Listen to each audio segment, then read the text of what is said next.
Okay, bismillahirrahmanirrahim. Assalamualaikum warahmatullahi taala wabarakatuh dan selamat sejahtera. Hari ini cikgu akan fokus pada tema 4. Cikgu akan pilih tajuk 18.3 iaitu berkaitan dengan Perang Dingin. Okey, sebagaimana yang anda ketahui, Perang Dingin berlaku antara blok barat dengan blok timur.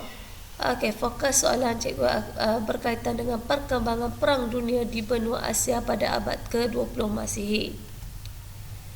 Okey, anda dikehendaki membina, sebelum menjawab soalan, membina rangka jawapan, di mana ini adalah antara contoh ya. Mesti ada pendahuluan diikuti oleh isi pertama, isi kedua, isi ketiga dan isi keempat dan berakhir dengan kesimpulan. Perlu diingatkan mesti ada kelima-lima bahagian ini untuk mendapat markah yang cemerlang. Okey, pendahuluan. Okey, pendahuluan. Okey, Perang Dingin merujuk kepada konflik antara blok kapitalis yang diterajui oleh Amerika Syarikat dan blok komunis yang dipimpin oleh Soviet Union sejak tamatnya Perang Dunia Kedua. Kedua-dua kuasa bersaing antara satu sama lain dengan menggunakan pelbagai pendekatan untuk mengukuhkan ideologi dan pengaruh masing-masing. Keadaan politik di negara-negara Asia menjadi tidak stabil kerana perasaan curiga dan syak wasangka yang timbul dalam kalangan anggota yang bertelagah. Keadaan menjadi lebih buruk apabila Amerika Syarikat dan Soviet Union campur tangan dalam hal ehwal dalaman negara Asia. Perkembangan ini membawa kepada China menyertai blok komunis, berlakunya Perang Korea, Perang Vietnam dan pertubuhan Perjanjian Asia Tenggara SEATO. Okey, baiklah. Isi yang pertama ya, bahagian kedua isi yang pertama, di mana China menyertai blok komunis. Menjelang tahun 1930-an, kerajaan China di bawah pimpinan Chiang Kai-shek, Kuomintang, Parti Kuomintang ya, menerima cabaran daripada pihak komunis. Pada tahun 1949, Parti Komunis China yang dipimpin oleh Mao Zedong berjaya menewaskan Kuomintang dalam perang saudara. Chiang Kai-shek berundur ke Taiwan dan mendapat bantuan daripada Amerika Syarikat. Mao Zedong berjaya mengukuhkan kedudukan komunis di China. Walaupun Amerika Syarikat memberi bantuan kepada Chiang Kai-shek, tapi gagal. Akhirnya Amerika terpaksa mengiktiraf kerajaan komunis di China. Okey, baiklah. Isi yang kedua, Perang Korea. Perang Korea 1950 terus meregangkan lagi hubungan Amerika Syarikat dengan Soviet Union.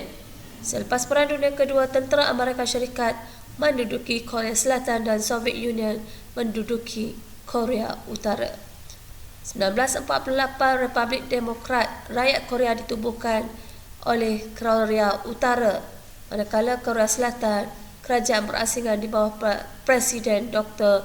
Syng Man-Rhee, di mana telah berlaku pengunduran tentera Amerika Syarikat dan Soviet Union.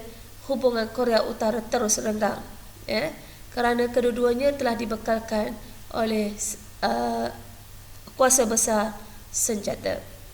Keadaan politik Korea Selatan tidak stabil dan pengaruh komunis mulai merebak dalam kalangan rakyat, terutama rakyat miskin. 1950, Korea Utara menyeberang garis lintang 38 darjah menceroboh Korea Selatan. PBB mengutuk tindakan itu dan Amerika Syarikat, Britain, tentera Commonwealth dan Turki di bawah pimpinan Jenderal MacArthur mara ke Commonwealth dan Turki di bawah pimpinan Jenderal MacArthur mara ke garis lintang 38 darjah dan merancang mara ke utara sempadan Yalu sempadan China. Isi yang ketiga. Okey. Bukan isi yang ketiga ya, ini sambungan daripada isi yang kedua. Langkah ini dikecam oleh kerajaan China dan menghantar askar-askarnya membantu Korea Utara. Tentera MacArthur kalah dan berundur ke selatan. MacArthur bercadang mengebom semua pusat-pusat industri China di Bumurai dan menggunakan bom atom ke atas China. Presiden Truman Amerika Syarikat menarik balik daripada menghadapi risiko dan memecat Jeneral MacArthur. Cadangan Soviet Union di PBB iaitu mengadakan satu perjanjian damai sementara diadakan pada Jun 1951. Jelaslah bahawa peperangan di Korea ni jelas menunjukkan ketegangan perang dingin menular di rantau timur jauh. Isi yang ketiga, Perang Vietnam. Sampai itu telah berlaku peperangan di Vietnam, di mana Vietnam menjadi medan perang dingin antara kuasa-kuasa besar di Asia. Pada tahun 1994, Perancis menghadapi ancaman daripada komunis di bawah pimpinan Ho Chi Minh. Pada 8 Mei 1954, bahagian utara Vietnam jatuh ke tangan komunis. Rundingan Geneva bersetuju membahagikan Vietnam kepada dua, iaitu Vietnam Utara, Vietnam Selatan berdasarkan garis lintang 17 darjah. Bahagian utara diletakkan di bawah komunis dan bahagian selatan dipimpin oleh Ngo Dinh Diem. 1957, komunis meluaskan pengaruh ke selatan.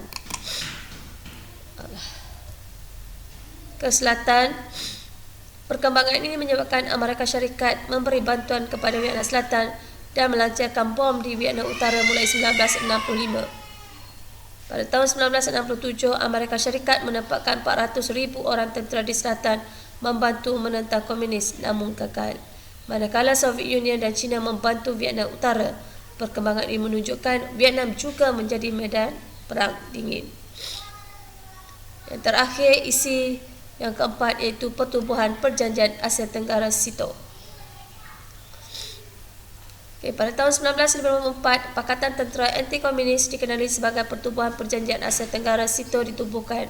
Antara negara terlibat adalah Amerika Syarikat, Australia, Britain, Perancis, New Zealand, Thailand dan Pakistan. Matlamatnya adalah untuk menyekat peluasan pengaruh komunis di kawasan Pasifik Barat dan Asia Tenggara. Malaysia dan Myanmar dan Indonesia serta tidak terlibat kerana bimbang pakatan tersebut meningkatkan ketidakstabilan politik di rantau Asia Tenggara. Negara-negara ini mengambil pendekatan berkecuali dalam hal ehwal ketenteraan. Kesimpulan, akhir sekali kesimpulan apabila perang dingin tercetus di Asia, Amerika Syarikat bertindak menghalang komunis bergerak di garis lintang 38 darjah di Korea, pesisir pantai China, Quemoy dan Matsu dan garis lintang 17 darjah. Bukan saja perang dingin menyebabkan kedua-dua kuasa besar ini menambahkan senjata dan kekuatan tentera, malah telah menyaksikan kemunculan negara-negara yang mengamalkan dasar berkecuali, iaitu 6. Rujukan cikgu tambahan nombor 5 ni rdserliblogspot.com. Sekian, terima kasih. Video ini adalah hasil daripada kolaborasi dengan panitia sejarah yang di bawah pimpinan CM Kaizen. Jangan lupa tekan subscribe untuk mendapatkan video, tekan loceng dan loceng serta loceng supaya anda akan mendapat video yang baru daripada cikgu. Sekian, wabillahi taufiq wa hidayah. Assalamualaikum warahmatullahi taala wabarakatuh.